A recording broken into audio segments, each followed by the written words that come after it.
Hello everyone, this is Dr. Swamir and I have cleared my recent FMG January 2024 in my first attempt. So आज की इस video पे हम बात करने वाले हैं कुछ ऐसे पॉइंट्स जो कि I would have known before I have started preparation of FMG। जब मैं प्रिपरेशन शुरू कर रहा था उससे पहले मुझे अगर ये कुछ पॉइंट्स पता होते तो मुझे बहुत हेल्प करता, जो कि मुझे बाद में पता चल गया, लेकिन मैं आप लोगों के साथ शेयर करना चाहूँगा। सबसे पहले चूजिंग द प्लेटफॉर्म। जब भी आप प्लेटफॉर्म चूज करते हैं तो आप बहुत कुछ सोच के प्लेटफॉर्म चूज करते हैं, बहुत कुछ चीज़ें देखते हैं, उससे पहले डेमो क्लासेस करते हैं, उससे पहले बहुत सारे वीडियोस देखते हैं, आप लोगों को जो पसंद होता है इसके बाद आप चूज करते हैं। लेकिन चूज करने के बाद सबके दिमाग में एक डाउट रह जाता है कि प्लेटफॉर्म ए अच्छा है, प्लेटफॉर्म बी अच्छा है। आप प्लेटफॉर्म ए ले चुके हैं लेकिन आपको लग रहा है कि प्लेटफॉर्म बी में तो मेरे वो दोस्त हैं, मेरे वो जो दोस्त लोग हैं वो वहाँ पे ले चुके हैं, जो मेरे से अच्छा पढ़ता था वो प्लेटफॉर्म बी में है, शायद मेरा मार्क तो कम नहीं हो जाएगा। एक फोमो क्रिएट हो जाता है। तो उससे बचने के लिए आप क्या करिए, ट्रस्ट द प्लेटफॉर्म। आप कोई भी कोचिंग सेंटर है, कोई भी प्लेटफॉर्म है, मैं कोई भी प्लेटफॉर्म को एंडोर्स यहाँ पे नहीं कर रहा, कहीं पे भी आप जा रहे हैं वहाँ को ट्रस्ट करिए। कोई भी प्लेटफॉर्म है वहाँ पे टीचर्स अच्छे ही रहते हैं, ऑलरेडी वहाँ पे जो एक्सपीरियंस टीचर्स हैं वो वहाँ पे आपको पढ़ा रहे हैं। सो जस्ट ट्रस्ट देम और उन्हीं के हिसाब से चलिए। यानी कि अगर आप एक सब्जेक्ट मेरे से पढ़ रहे हैं, एक एग्जाम्पल मैं दे रहा हूँ, तो मेरे सब्जेक्ट को मेरे से ही पढ़िए, बार बार पढ़िए, ना कि एक सब्जेक्ट को दूसरे टीचर से बार बार पढ़िए। एक सब्जेक्ट को एक टीचर से बहुत बार पढ़ना ज़्यादा अच्छा है इसमें से। देन जो सेकेंड चीज़ है जो मैं आपको बताना चाहूँगा कि रिवाइज करना बहुत इंपॉर्टेंट है।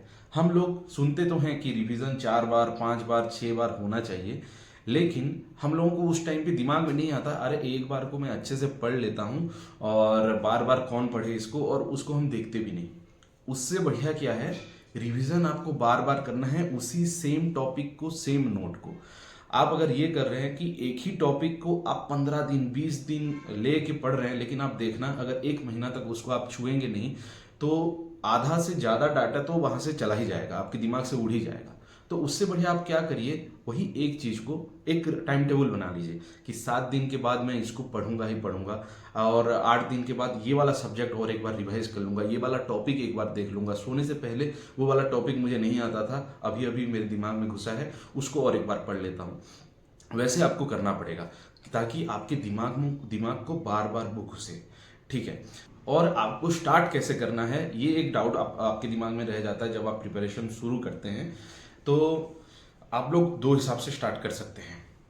एक तो जो छोटे छोटे सब्जेक्ट्स हैं उसको निकाल सकते हैं। बहुत सारे स्टूडेंट वैसे भी करते हैं कि आपको एक कॉन्फिडेंस मिल जाता है कि 2 सब्जेक्ट मेरा हो चुका, 3 हो चुका, 10 हो चुका, 5 हो चुका, ऐसे करके कॉन्फिडेंस मिलता है। तो छोटे छोटे सब्जेक्ट्स आप जानते हैं क्या क्या छोटे छोटे सब्जेक्ट्स हैं, वो आप निकाल सकते हैं। और जो मेजर सब्जेक्ट है आप उससे भी स्टार्ट कर सकते हैं, ये दूसरा अप्रोच होता है। मेरा अप्रोच ये वाला था, जो मेजर सब्जेक्ट था उससे मैंने स्टार्ट किया था, यानी कि मेडिसिन, सर्जरी। उससे पहले आपको बेसिक थोड़ा तो क्लियर होना पड़ेगा। मैं जो क्लासेस चल रहा था मेरे वहाँ पे, तो वहाँ पे मेरा बेसिक ऑलरेडी क्लियर था। मैं वहाँ पे बीडी चौरासिया फॉलो करता था, सिम्बुलिंगम फॉलो करता था, कुछ जगह पे कुछ कुछ बुक्स ऐसे मैं फॉलो कर लेता था, और एक्स्ट्रा इन्फॉर्मेशन के लिए मैं नेट में जाके सर्च वर्च करके कुछ कुछ इन्फॉर्मेशन ऑलरेडी ले लेता था जब फर्स्ट ईयर सेकेंड ईयर में था। तो जब मैं प्रिपरेशन शुरू किया तो मुझे बेसिक सब्जेक्ट से प्रिपरेशन नहीं किया तो भी मेरा चल गया। लेकिन अगर आपका बेसिक थोड़ा भी नहीं हुआ है, थोड़ा भी नहीं हुआ है, तो आप बेसिक से स्टार्ट करना आप लोगों के लिए अच्छा रहेगा। जैसे कि बेसिक क्या है, anatomy, physiology, then biochemistry, pathology और फार्मा। ये 5 चीज़ अगर आपका हो गया ना, तो आपका कोई भी सब्जेक्ट आप अच्छे से क्लियर कर सकते हैं। कोई भी सब्जेक्ट हो आप उसको क्लिक कर सकते हैं बहुत ही आसानी से। और अगर आप बड़े बड़े सब्जेक्ट से शुरू करना चाहते हैं, जैसे कि मेडिसिन, सर्जरी, ये सब, तो वहाँ से शुरू करने के बाद आप लोगों को पता चलेगा कि पैथो में यही चीज़ मैंने पढ़ा था, और उसी का एक मेडिसिन एक वर्जन है। मेडिसिन एक समरी टाइप का होता है, यानी कि आप जो ऊपर पढ़े रहते हैं, यानी कि एनाटॉमी, फिजियोलॉजी, बायोकेमिस्ट्री, पैथोलॉजी, वहाँ पे जो जो आप पढ़े रहते हैं उसका एक समरी होता है, फार्मा सब मिला के। तो आपको वहाँ पे डायग्नोज करना होता है, वहाँ पे आपको ट्रीट करना होता है, ट्रीटमेंट के बाद वहाँ पे कॉम्प्लिकेशन क्या होता है वो आपको देखना होता है, कॉम्प्लिकेशन का ट्रीटमेंट क्या होता है वो आपको देखना होता है। तो ये सब चीज़ें आप तभी जान पाएंगे जब आपका बेसिक थोड़ा सा तो क्लियर हो। और ये मत डरिए कि मैं अगर पहले से नहीं पढ़ा हूँ, कुछ भी नहीं पढ़ा हूँ, मेरे से होगा या नहीं होगा। आप लोगों से होगा। मेरे बहुत सारे ऐसे दोस्त हैं जो कि बस 6 मंथ 1 ईयर फाइनल ईयर में प्रिपेयर करके निकाल चुके हैं। वहाँ से आने के बाद भी बहुत लोग निकाले हैं, लेकिन ये मत आप सोचिए कि मैं यहाँ से जाने के बाद मैं प्रिपरेशन शुरू करूँगा। अगर आप ऑलरेडी निकल चुके हैं तो आप कर सकते हैं, मैं उसके लिए बोल रहा हूँ। लेकिन अगर आप अभी second year, third year, fourth year, final year में हैं तो अभी से शुरू कर दीजिए, स्टार्ट अर्ली। आप जितना जल्दी शुरू करेंगे उतना आपके लिए हेल्प करेगा।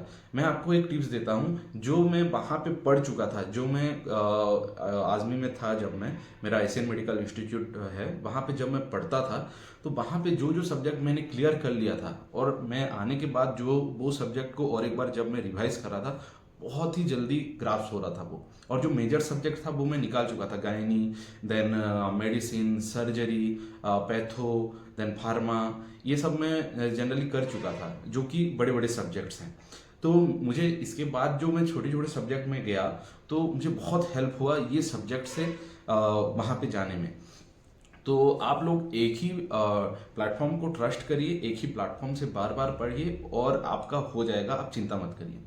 देन कॉन्फिडेंस, और बहुत सारे सीनियर से, बहुत सारे हमारे दोस्त लोगों से हम बात करते हैं और वो लोग हमें बताते हैं कि अरे ये तो बहुत टफ है, ये हो नहीं पाएगा, 2 बार 3 बार अटेम्प्ट तो देना ही पड़ेगा, एक पहला अटेम्प्ट तो बस एक्वेंटेंस के लिए होता है। मैं आपको बताना चाहूँगा, पहला अटेम्प्ट होता है आपके लिए बेस्ट अटेम्प्ट। आप उसमें अपना 100% दीजिए, आप अपना जितना भी आप कर सकते हैं उसमें वो सब करिए, और आप अपना जितना भी वहाँ पे आप अपना एफर्ट दे सकते हैं वो सब दीजिए, और पहला अटेम्प्ट में ही निकालने की कोशिश करिए। देन स्लीप, हम लोगों को ये लगता है कि स्लीप बहुत अंडररेटेड लगता है। सो बहुत सारे स्टूडेंट को मैं देखा हूँ कि जो 2 घंटा सो के लाइब्रेरी में चले जाते थे, 3 घंटा सो के लाइब्रेरी में चले जाते हैं। Sleep is very much important. आपका प्रिपरेशन जितना इम्पोर्टेंट है ना, स्लीप उतना इम्पोर्टेंट है मेरे लिए। मैं अगर 6 घंटा मिनिमम सो लेता था तो जो मैं पढ़ता था उसके एक दिन बाद बहुत जल्दी मैं ग्रास्प कर लेता था। आप लोगों ने भी देखा होगा, अगर आप थोड़ा सा कम सोते हैं तो इरिटेटेड रहते हैं, आपके दिमाग में कुछ घुसता नहीं है, आपको चलने में भी मुश्किल जब होती है तो दिमाग दौड़ाने में कैसे मुश्किल नहीं होगी। तो स्लीप को अंडररेटेड मत करिए, स्लीप को बहुत इंपॉर्टेंस दीजिए, और आप अपने प्रिपरेशन में ये बना लीजिए, स्ट्रेस नहीं लेना है। स्ट्रेस आप ज़्यादा लेके आप बहुत सोचते हैं। मैं बहुत सारे स्टूडेंट्स को देखा हूँ, बहुत सारे मेरे दोस्तों को देखा हूँ, बहुत स्ट्रेस लेते हैं। हाँ, उनको लगेगा कि अरे ये वाला सब्जेक्ट मेरे से होगा ही नहीं। वैसा नहीं सोचना है। जो सब्जेक्ट आपसे नहीं होगा, आपको ऐसा लग रहा है, वही सब्जेक्ट उठा लीजिए, आपको कॉन्फिडेंस आएगा। 10 दिन आप पढ़ने के बाद आप देखिएगा, अरे ये सब्जेक्ट से मैं डरता था, ये सब्जेक्ट तो बहुत इंटरेस्टिंग है। अब आपको वैसा लगेगा, ट्रस्ट मी। तो वो सब्जेक्ट को आप शुरू कर लीजिए। जो आपको अच्छा नहीं लगता, आपको बायोकेमिस्ट्री अच्छा नहीं लगता ना, बायोकेमिस्ट्री उठा लीजिए, बहुत इंटरेस्टिंग लगेगा आपको। आप देखेंगे कि छोटे छोटे जो मॉलिक्यूल्स हैं वो कितना इम्पैक्ट करते हैं एक ह्यूमन बॉडी को। अगर आपको सर्जरी से डर लगता है, सर्जरी एक बार पढ़ के तो देखिए कितना इंटरेस्टिंग है। और उसमें जो टॉपिक्स होते हैं सर्जरी में खास करके, उसमें एक स्टिकी नोट बना लीजिए, या एक दूसरा पेज बना लीजिए, या एक बुक बना लीजिए, एक कॉपी बना लीजिए, जिसमें कि आप मेन टॉपिक को लिख लीजिए। जैसे कि देखिए, कुछ कुछ ऑपरेशंस होते हैं, कुछ कुछ प्रोसीज्यूर होते हैं, एक ही नाम से दूसरे दूसरे प्रोसीज्यूर, एक ही साइंटिस्ट, एक ही डॉक्टर बहुत सारा चीज किया रहता है। तो रामस्टेड ऑपरेशन, रामस्टेड प्रोसीज्यूर, ऐसे ऐसे करके अलग अलग रहता है। तो आप वही टॉपिक को एक जगह पे लिख लीजिए, जैसे कि रामस्टेड ऑपरेशन, रामस्टेड प्रोसीज्यूर एक जगह पे लिख लीजिए। तो आप जब भी वो पढ़ेंगे उसके साथ साथ दूसरा भी पढ़ लेंगे। देन बहुत सारा, जैसे कि और एक एग्जांपल मैं आपको दे रहा हूँ, कैंसर जब मेटास्टासिस करता है तो यहाँ पे जा सकता है, यहाँ पे जा सकता है, कहीं पे भी बॉडी के वहाँ पे जा सकता है। तो वार्चियस नोड, ऐसे बहुत सारे करके नाम रहता है। तो एक मैं क्या किया था, एक डायग्राम बना लिया था, एक बच्चे का डायग्राम बना लिया था, छोटा सा एक कार्टून टाइप का, और वहाँ पे मैं हर जगह पे मेटास्टासिस करवा दिया था उसका, और उसमें ही मैंने नाम लिख दिया था। यानी कि एक पिक्चराइज नोट अगर आप बनाते हैं तो वो आपको बहुत हेल्प करता है जब आप प्रिपरेशन करते हैं। सो होप करता हूँ ये कुछ पॉइंट्स जो मेरे दिमाग में अभी अभी आए और मैं आपको स्पॉन्टेनियस नहीं बताता गया, एक सीनियर के नाते, एक दोस्त के नाते। तो होप करता हूँ आप लोगों को ये वीडियो पसंद आया होगा। अगर पसंद आया तो लाइक शेयर सब्सक्राइब करना मत भूलिएगा। मैं ऐसे ही इंटरेस्टिंग वीडियोस आप लोगों के लिए लाता रहूँगा जो कि आपको हेल्प करेगा। और अगर आपका कोई सजेशन है, कोई टॉपिक में आप लोगों को जानना है तो मुझे बता सकते हैं आप कमेंट सेक्शन पे। That's all for today, thanks for watching.